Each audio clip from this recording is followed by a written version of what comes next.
২০১৬ সালের ডিসেম্বরে ভিত্তিপ্রস্তর স্থাপনের দীর্ঘ ৭ বছর পর খুলে গেল ভারতের বহুল প্রতীক্ষিত সমুদ্র সেতু। শুক্রবার বিকেলে প্রায় ২২ কিলোমিটার দৈর্ঘ্যের এই সেতুটির উদ্বোধন করেন দেশটির প্রধানমন্ত্রী নরেন্দ্র মোদী।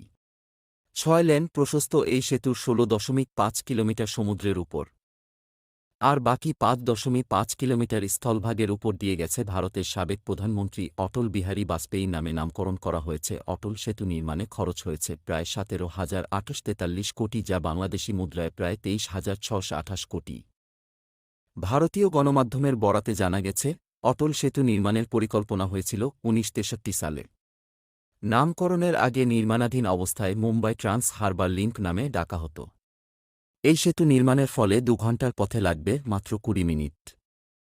সেতুটি নির্মাণে এমন কিছু প্রযুক্তি ব্যবহার করা হয়েছে, যা ভারতে প্রথম সেতুতে ব্যবহৃত আলো যেন সমুদ্রের জলজ পরিবেশের ক্ষতি না করে সেদিকেও নজর রাখা হয়েছে।